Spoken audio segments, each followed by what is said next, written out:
जय हिंद दोस्तों, whisky talkies में आपका बहुत बहुत बहुत स्वागत है। मैं हूं आपका ना दोस्त मेज़बान अतुल बख्शी उर्फ गपोर शंख। सो काफ़ी दिन हो गए आपसे बातचीत करते हैं दोस्तों। आप बैकग्राउंड में कुछ म्यूजिक सुन रहे होंगे आज, right? It is something which I not normally do. तो ये गाना है दोस्तों बोनियम नाम के एक बहुत पुराने डिस्को बैंड का, 1980 से। और ये गाना मैं क्यों प्ले कर रहा हूँ, उसका कारण ये है कि आज हम जानेंगे रास्पुतीन की कहानी। ये गाना तो सबने सुना होगा, मगर इसके पीछे की कहानी आज हम जानेंगे। तो दोस्तों, जब मैं छोटा था तो मेरा जो था अंग्रेजी म्यूजिक को जो just excuse me, just pause it. मेरा अंग्रेजी म्यूजिक में जो एक्सपोजर हुआ, पहली बार हमने कोई अंग्रेजी गाने सुने, वो बोनियम नाम का बैंड था। हमारे एक किराएदार हुआ करते थे, प्रोफेसर पाठक। पाठक सर जो थे वो अपने घर में अक्सर ये कैसेट चलाया करते थे। हमारे पास तब गाना बजाने का साधन नहीं था, रेडियो हुआ करता था सिर्फ, तो रेडियो में गाने कम शम बजते थे। एनीवेज, तो जो ये बोनियम नाम का बैंड था, तब से हमारे दिमाग में था कि यार तो रास्पुतीन जो था तब से दिमाग में बैठा हुआ था। तो हाल ही में एक उज्जवल त्रिवेदी नाम के एक यूट्यूबर हैं, बड़ी अच्छी कहानियाँ सुनाते हैं, उन्हें ज़रूर सुनिएगा। तो उनके थ्रू मैंने राजपूतिन की कहानी को जाना, और आज आपसे मैं वही शेयर करने जा रहा हूँ। तो जो ये राजपूतिन था दोस्तों, he lived a mysterious life and he also died very mysteriously. He was born on January 21st, 1969, and his name was Gregory Rasputin, and he was born in the Siberia region in Russia. Siberia, जैसा कि आप सब लोग जानते हैं, it's a very cold region, बहुत ठंडा इलाका है और बहुत भयंकर ठंड पड़ती है वहाँ पे। ऑलमोस्ट फ्रोजन रहता है थ्रू आउट देयर, बहुत ठंडा रहता है। तो जो ये रास्पुतिन नाम का शख्स था, बचपन से ही बहुत मिस्टीरियस था। Mysterious in the sense that he had many siblings, but he would not talk to anybody. He did not even like to interact with his parents. He did not have any friends. वो कहते हैं अक्सर जंगल में जाया करता था, जंगलों में घूमा करता था, पेड़ पौधों से बातचीत करना, जानवरों से बातचीत करना, पंछियों से बातचीत करना, कीट मकोड़ों से बातचीत करना, इस किस्म का वो इंसान था। तो इसके चलते वो पढ़ाई में भी ऑब्वियसली बहुत अच्छा नहीं था, राइट? सो चूंकि वो पढ़ाई में अच्छा नहीं था तो उसको स्कूल से जल्दी निकाल दिया गया। बहुत कम पढ़ाई हुई थी उसकी। सो स्कूल से जब वो ड्रॉप आउट हो गया, घर वालों को हमेशा चिंता लगी रहती थी कि इस बच्चे का क्या होगा, राइट? क्योंकि he is not good in studies, he can not focus on anything, he doesn't have any friends, so what kind of life is he going to live when he grows up? Parents were always under pressure and tension. तो इसी के चलते क्या हुआ, उसे farm में काम करने को कहा गया। उनका छोटा सा फार्म था, मगर उसका फार्मिंग में भी दिल नहीं लगा। जब वो थोड़ा बड़ा हुआ, उसको घोड़ों के अस्तबल में लगाया गया काम करने के लिए। So he was working in a stable, but he won't work there either. He would rather talk to the horses rather than focusing on his work of taking care of the horses. He would just spend all day in talking to horses. तो उसको he was fired from that job as well. अब उस नौकरी से भी निकाल दिया। घर वालों ने इसका डायग्नोस कराने की कोशिश करी, अलग अलग डॉक्टरों को इसको दिखाया, मगर कोई डॉक्टर इसकी बीमारी नहीं पकड़ पाया। Nobody knew what he is suffering from. चलिए, इसी टेंशन के चलते उसकी शादी करा दी गई। ही गॉट मैरिड, उसके 3 बच्चे हुए, मगर all the 3 died, and this led to depression. Rasputin depression में चला गया और वो अल्कोहलिक बन गया। But he didn't have a job, so how to support his alcoholism? तो वो छोटी मोटी चोरियां करने लग गया। He became a thief. सो पेटी थीफ, सिर्फ अपनी ज़रूरत की, शराब की ज़रूरत के लिए वो चोरियां किया करता था, कहते हैं। तो इसी दौरान ही got caught red handed while stealing at somebody's house. Break in enter में पकड़े गए तो जज के सामने पेशी हुई। जब जो उसका लॉयर था, उसने जज को बोला कि सर, इसकी मेंटल कंडीशन ठीक नहीं है, right? He is suffering from alcoholism and some kind of deformity that no doctor has been able to detect yet, so please be lenient in his punishment. So जज ने उसकी mental health को समझा, देखा कि यार ये बंदा सच में थोड़ा गॉन केस टाइप है। तो उसको जो सजा सुनाई गई दैट वाज कि तू 523 किलोमीटर पैदल यात्रा करेगा साइबेरिया में, और एक चर्च का उसको पता दिया गया कि तू उस चर्च में जाकर पादरी के पास हाजिरी लगाएगा और तू पैदल चल के जाएगा। 523 किलोमीटर की यात्रा साइबेरिया जैसी जगह में, वो भी उस जमाने में अर्ली 1900s में, 1800s में, सॉरी लेट 1800s में। तो चल दिया जनाब। तो कहते हैं जो राष्ट्रपति था उसको ये जर्नी पूरी करने में लगभग 2.5 साल लगे, और इस 2.5 साल के सफर में in the span of 2.5 years he came across many wise people, many different people, and he came out to be a different person. उसने लोगों से बातचीत करना शुरू किया, उसने लोगों को समझना शुरू किया, उसने जाना कि यार लोगों में नॉलेज है, लोगों से नॉलेज गेन करी एंड समझना शुरू किया, and so he reach the church. जब वो चर्च में पहुंचा तो जो चर्च के पादरी साहब थे, ये सन था 1897, now the year is 1987 and he was 28 years old now. तो जो वहाँ पादरी था, जो चर्च में फादर थे, फादर साहब ने उसको बोला कि भाई तू यहाँ पे, ये तेरी डेस्टिनेशन नहीं है, यहाँ पे तो थोड़ा टाइम रहेगा, but after this you will move on in your life and royal palace is going to be your destination. पादरी साहब ने ऐसा क्यों कहा, नोबडी नोज, बट कहते हैं जितना भी उसने टाइम वहाँ पे बिताया, उतने टाइम उसने पादरी साहब से बहुत कुछ गेन किया, and he became a healer somehow. उसकी जो एनर्जीज थी, इनर एनर्जीज, वो इतनी जागृत हो गई कि वो लोगों को छूकर महज हील कर दिया करता था, उनकी कष्ट, उनकी बीमारियों का निवारण कर दिया करता था, और जो प्रोडिक्शन जो करता था दे वर ऑलवेज ट्रू। तो ऐसे करके उसकी ख्याति फैलने लग गई। तो एक दिन जो पादरी साहब थे उन्होंने बोला कि भाई तेरा यहाँ पे काम खत्म हो गया, now you have to move on in your life and you go to the royal palace. चल दिया जनाब रॉयल पैलेस की तरफ, but before he reached royal palace, कहते हैं कि उसकी ख्याति वहाँ पे पहले ही पहुँच चुकी थी।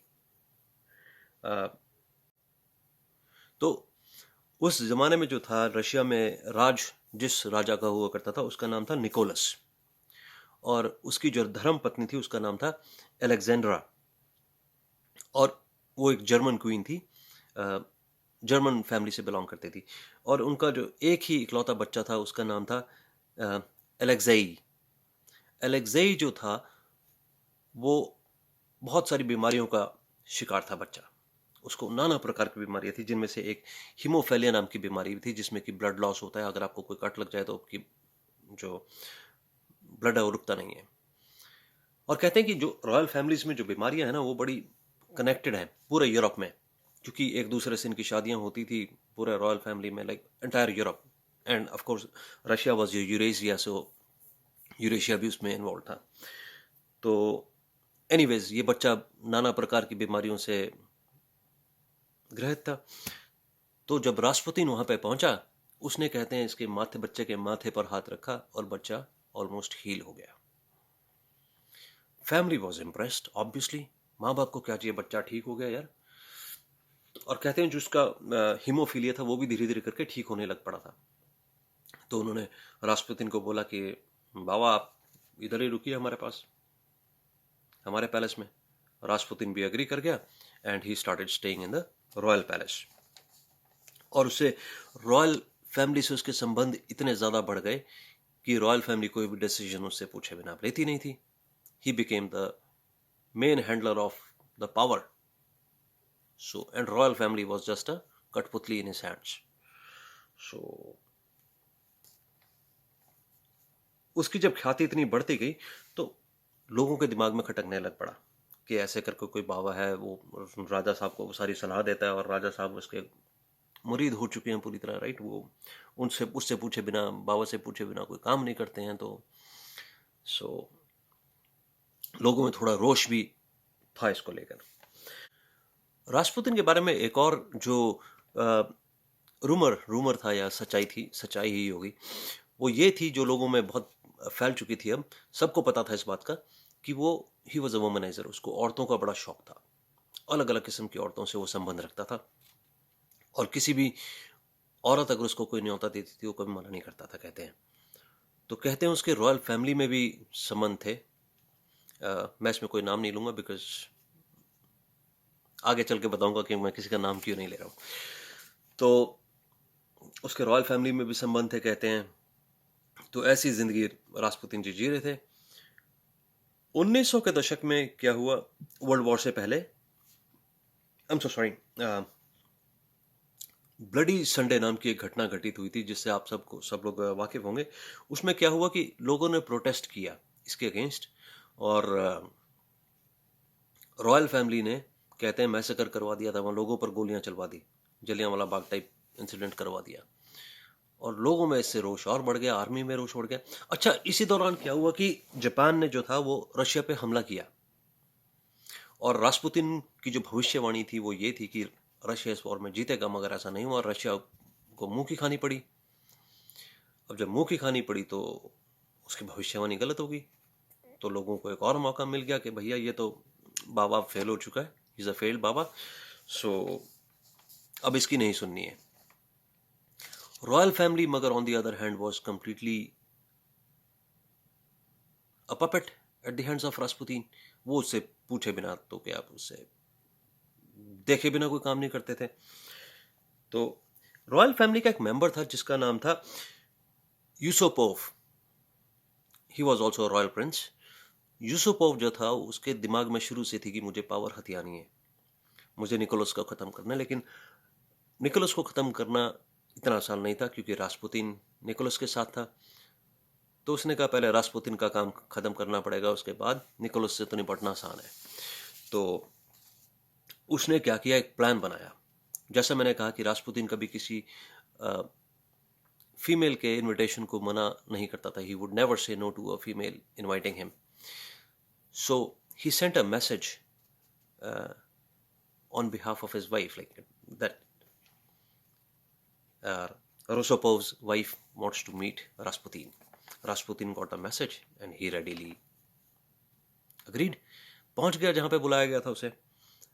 जब वो वहां पे पहुंचा तो जो सेवादार थे, जो सर्वेंट्स थे, they offered him a cake. Rasputin ate that cake. Cake में कहते हैं साइनाइड था। जो रूसोपोव था उसने उसमें साइनाइड मिलाया हुआ था। रासपुतीन जी ने साइनाइड भी खा लिया, कुछ भी नहीं हुआ। कहते हैं साइनाइड खा के तो आदमी चंद सेकंड जिंदा रह सकता है।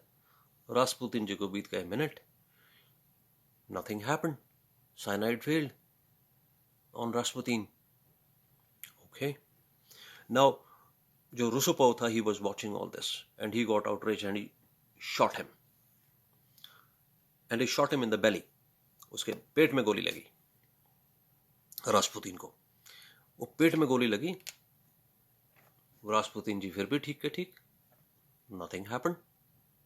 ना उसको साइनाइड ने मारा, ना उसको गोली ने मारा। रैदर वो खड़ा हुआ और उसने अटैक कर दिया रोसोपोव के ऊपर।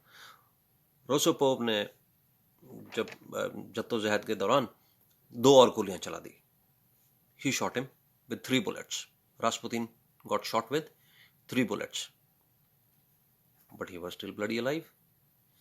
लेकिन उससे फेंट हो गया थोड़ा, 3 बुलेट्स लगने के बाद वो थोड़ा फेंट हुआ। तो रूसोपोव ने फटाफट अपने सर्वेंट्स जो थे, उसके सबऑर्डिनेट्स थे, उनको हुक्म दिया कि तुम फटाफट इसको नंगा करो, undo him, undress him and throw him in a bloody cold river, frozen river, before he wakes up. Servants took no chance, they just undid him, उसको stripped him naked and they threw him in the river naked. उसको नंगा करके नदी में फेंक दिया गया। अगले दिन सुबह खबर फैली that Rasputin is dead. चलिए, royal family ordered a autopsy. The postmortem report came and surprisingly Rasputin जो था, he neither died from potassium cyanide nor he died from the 3 bullets he was shot with. He rather died because of water in the lungs. उसके फेफड़ों में इतना पानी भर गया था कि वो उसके कारण उसकी मौत हो गई। और कहते हैं जो इसका दाह संस्कार जो इसे दफनाया गया था रासपुतीन को, he was buried in the royal cemetery, जहाँ पे रॉयल फैमिलीज के मेंबर्स को दबाया जाता था, इसे भी वहीं पर दबाया गया था। और मैं कह रहा था कि मैं कोई किसी का नाम नहीं लूँगा, उसका कारण भी ये था कि एक मूवी बनी, अब रासपुतीन फेमस पर्सनालिटी थी, उसके ऊपर बड़ी सारी मूवीज़ बनी। एक जो सबसे पहली मूवी बनी थी उसके ऊपर, उसमें एक रानी के साथ इसका अफेयर दिखा दिया गया, राइट। बताया गया कि फलां फलां रानी के साथ इसका अफेयर था। उस रानी ने उस प्रोडक्शन कंपनी के ऊपर केस कर दिया था कहते हैं, और उसको बड़ा तगड़ा लॉ सूट में नुकसान हुआ प्रोडक्शन कंपनी को। और उसके बाद से ये जो डिस्क्लेमर हम फिल्मों में देखते हैं कि जी ये इस फिल्म का किसी भी जीवित या मृत व्यक्ति से कोई लेना देना नहीं है, अगर इसमें कोई सिमिलरिटी मिले तो इट्स अ कोइंसिडेंस, ब्ला ब्ला ब्ला, जो हम डिस्क्लेमर पढ़ते हैं फिल्मों में, वो तब से शुरू हुआ था। I hope you found this story interesting my dear friends. I really was fascinated when I learned about Rasputin. और हम मिलने जुलने का सिलसिला जारी रखेंगे। यस, इस बार थोड़ा डिले ज़रूर था, मगर it was worth it I believe. पिछली वीडियोस को आपने बहुत ज़्यादा लाइक शेयर सब्सक्राइब किया है दोस्तों, उसके लिए मैं तहे दिल से धन्यवाद करता हूँ। 150 सब्सक्राइबर पार कर चुके हैं हम। सब्सक्राइबर्स को धन्यवाद। और इस वीडियो को भी लाइक करना, शेयर करना, सब्सक्राइब करना, कमेंट करना और बेल आइकॉन पर ठप्प दबाना मत भूलिए दोस्तों। अगले वीडियो के साथ हम जल्दी मिलेंगे। क्या होगी मैं खुद नहीं जानता, मगर तब तक के लिए जय हिंद, जय भारत।